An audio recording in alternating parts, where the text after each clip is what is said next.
So we see three very distinct aspects of impairments that we generally refer to as problems with flexible imagination, problems with communication, and difficulties with understanding social rules.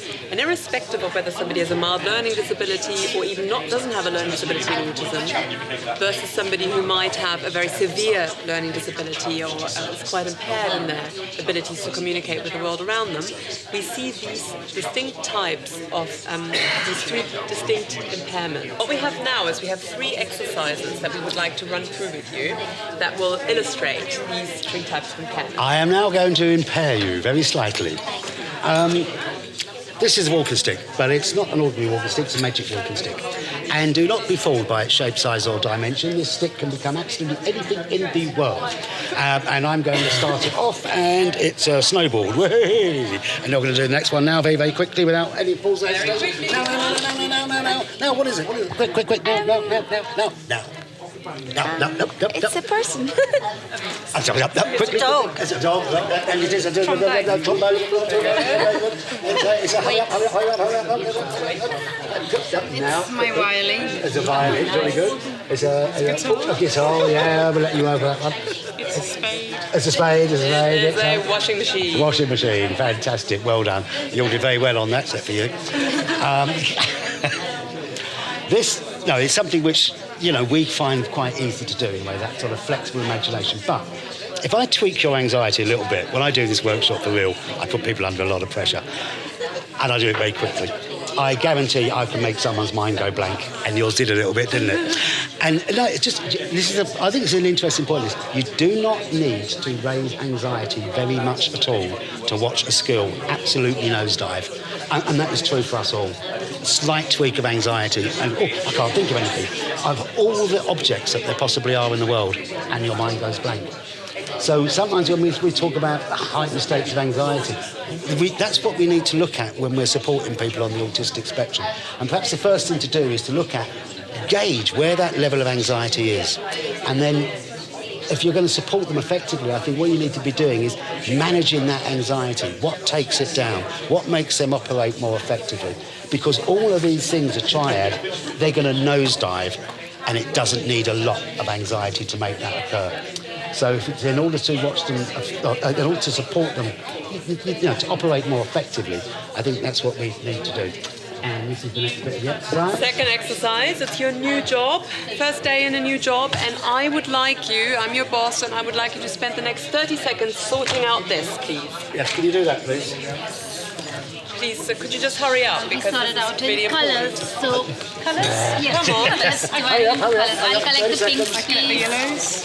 Pinks, please. Pinks, please. Pinks, Please drink blues. Are you doing pinks? 25 seconds down. The pinks, pinks, please. Blue, please. Oh, No, that's all right. And that's it. Done. Okay, and I'm afraid you've failed. Because what I wanted you to do was to sort them all out into colour and put them over there. So, bad luck. But anyway, nice try. But this is another thing that actually I think that we find happens a lot. Are we giving people clear enough information? Are we assuming that they can fill in the gaps? When we're telling them, okay, you're going to go to the dentist and he's going to sort your teeth out. What does that actually mean? Does that actually mean you're going to go in the dentist, you're going to sit in this rather strange-looking chair, it's going to be tipped backwards, which might make you feel a bit uncomfortable. The dentist is going to do all this. And are we telling them exactly what's going to happen? Or are we just saying, you're going to the dentist, and expecting that person to know what to do when they get there and what is going to happen to them when they do get there? And then they go there and it all gets a bit long, they don't know what's going on. Oh, anxiety's gone through the roof because this is all a strange situation. Now we're going to sit still. And what does sit still mean? They're probably all over the place. We're going, you need to sit still. Why? And it all starts going wrong because we've broken that effective communication straight away. We haven't supported their impairment in the ability to imagine what's coming next, and it's all starting to go wrong. The pressures around time are very real, aren't they? They certainly are. When you've got 10 minutes to do a workshop. Healthcare, they are here, but they also are when we're at work and we're seeing patients in those types of settings. So you know, not having enough time to really do much of that, and really being prepared for having somebody with a learning disability and autism coming through the door is really quite important. Okay, the last one. The last one is, well, I would like us all to sit together and have a little tea party. You can behave badly. And so, whilst this is usually a dinner plate, today we're going to share from it and all have some biscuits. So please all help yourselves. Now, Ben, this is for everybody to share from. No, Okay, well, it's my plate. no, it's not your plate. It is my Ben. plate. Ben, we need to share with This is my- everybody. it's my plate, Today, my plate. Today, that plate No. is a sharing plate. Come on, Yeah, Ben. yeah. Oh, he has challenging behaviour, you know. bite ya. Could be quite problematic, this. No, Come on, Ben, now. It's my plate. It's my plate. So this is an exercise that's meant to illustrate how social rules are important. This is somebody who has learned that a dinner plate looks like that, and that I eat my dinner from this plate, and that this is my plate, I don't take from other people's plates, and other people don't take from mine. That's the social rule Ben has learned. Now we've tipped things upside down by using this dinner plate as a sharing plate. So we're sharing by having cake or biscuits No, we're all not, because together. I've seen my plate and I'm not letting you have any of it. And actually, this is something you have experienced in your I clinical did. practice. This happened to me. I was at a client's IP meeting. This is exactly what happened. All the biscuits were out on a plate, and the client grabbed the plate and ate all the biscuits. And the manager told me off, said, "Call yourself a behavioural expert. You let them eat all the biscuits." And I said, "What did you put them on?" He said, "A dinner plate." And I said, "Exactly that." So you've taught this person this social rule.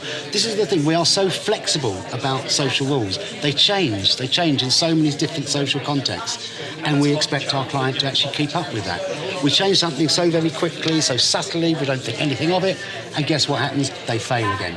Now we put them under pressure to conform. To conform to what? You've told me this is my plate, and now you're telling me I'm wrong.